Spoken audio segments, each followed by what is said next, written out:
But basically from here, you can see we're performing, better than expected on hard savings. And like I said, we're not looking good on soft savings, but it's just because we're not prioritizing it. So that's basically what I kind of say generically, and that's kind of what everybody says generically. As far as context, so the primary projects that are driving this on the St. Louis side, and there's another slide here that actually breaks it out. So again, there's information here if you want to just read through it, just so you kind of have a baseline understanding, but they're not going to expect those details typically.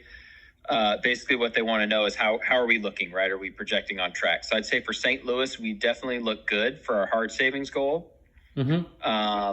For Texas, as you can see here, we're not projecting to get to our hard savings target as of now. And I think that's fair. And I'd say what we need to do here is spend a little bit more time identifying opportunities quickly that we can get implemented to get to that goal. The challenge on the Texas side is that we have some big projects that we're committed to that aren't tied to cost savings. So on the Texas side, we're relocating manufacturing activities, right? I think you and I might have talked about that, but Texas is, we used to manufacture there. We're moving all of that to Pennsylvania, to Allentown. So, but there's a process to do that, right? And obviously, Jane probably, can even fill you in some on some of the activities and stuff that were going on there. But basically, we have the manufacturing relocation activities. We have VDM spare parts we're setting up in Texas to be able to distribute out of there. So that's kind of moving from PA so we kind of have trades going on, right? We're moving manufacturing to Allentown. We're taking from PA the VDM spare parts distribution and setting that up in Carrollton. So basically, the high level summary there is we have some projects that are basically taking up a lot of resources, but they're not contributing to hard savings yet, but they will be beneficial to the company overall. So that's kind of the high level explanation for why we're down there a little bit more. But then some of the things that we're doing to kind of address this, or we're looking at some of the things we're doing on the field service side, savings wise.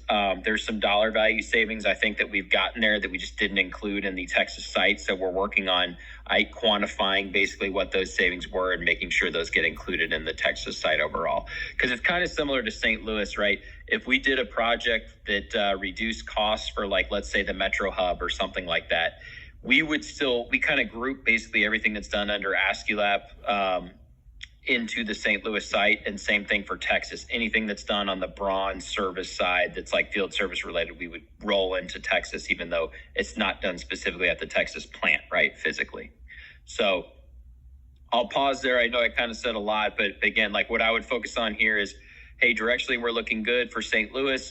A lot of work to be done on Texas, and the challenge with Texas is we have a lot of resources committed to projects that aren't directly tied to cost savings, but are important projects for the company. So let me just pause there real quick. Wait, any thoughts or questions on that one? No question. Yeah, pretty straightforward. Yeah, you can go ahead. Yeah, perfect. So then the next slide, I typically barely even spend 30 seconds on, because again, they'll see the same thing every month. Basically, most of these projects are carryovers from the other months. What I'll typically do is just kind of maybe focus on a couple opportunities. So I would mention, right, we have this freight charging process that continues to be a focus area for us. And then these third-party vendor discount receipts, just so you know what this is. We might have talked about this before, but basically our vendors give us a discount if we receive their POs in a timely manner.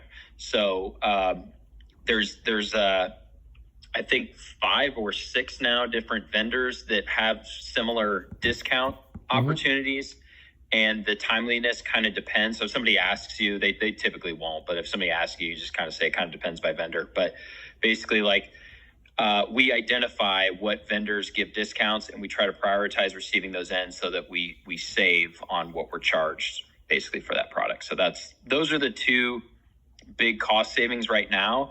And then what I would mention is that obviously Ship ERP is a big project that we're still in the process of really quantifying what the actual savings would be. We're still creating like the deliverables. We're still identifying, right, what all we want to do for this project, right? We're still developing like the scope of work. So it's hard to estimate savings, right, when you don't even know like what features you're going to use. Mm-hmm. But this will be implemented this year. It'll be implemented hopefully by October of this year. So we won't really see savings from this project this year, but it will require a lot of effort and work to get this implemented. So that's kind of the main thing I would call out here. These top two are really what's driving most of the savings from St. Louis. And then this project is also taking up a lot of bandwidth, from a resource standpoint. Mm-hmm. So, yeah. And then on the Carrollton side, we have some projects that we've actually been getting some savings on, especially prior and charging for space, module packaging. Again, I wouldn't go through this in much detail. Maybe what you could quickly mention is the Iron Mountain, and just that we started to have some conversations about that, the record storage, and trying to identify what we could actually do potentially this year. Mm-hmm.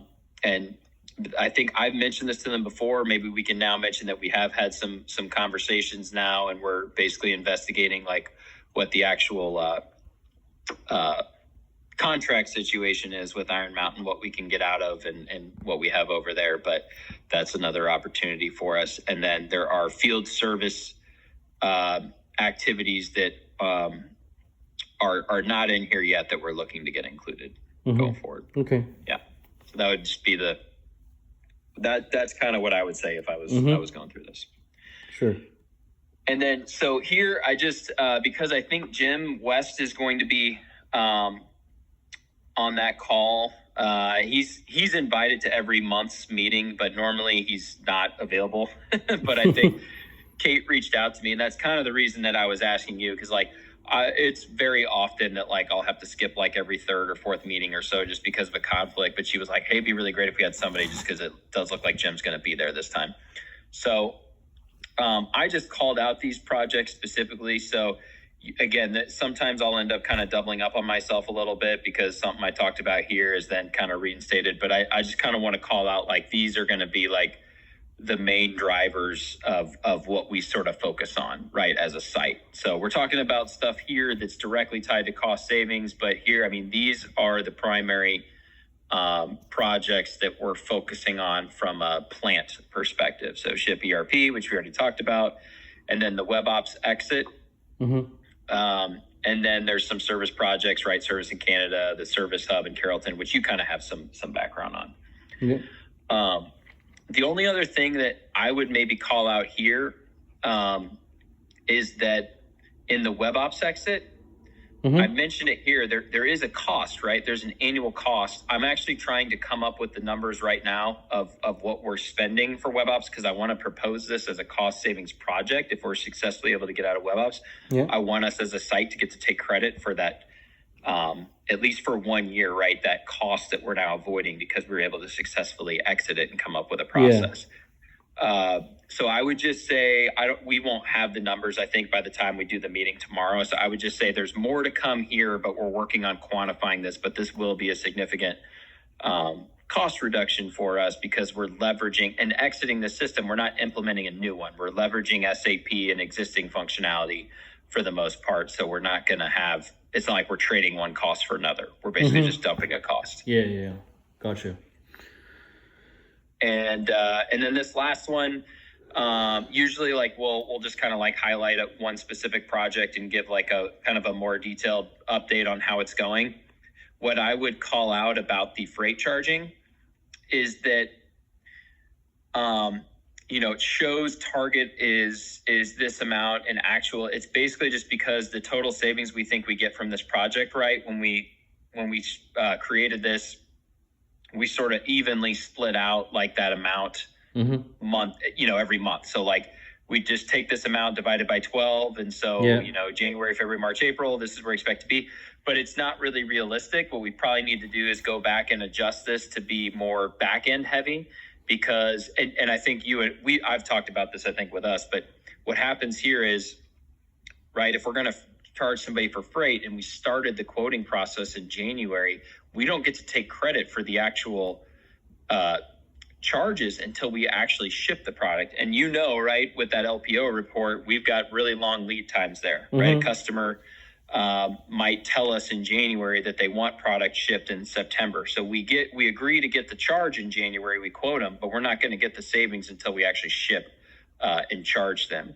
So we know that these numbers are going to be kind of low on the front end, but we expect this to pick up significantly now that we started the quoting process in January. Then later in the year, we start to ship more of those projects and reap those savings.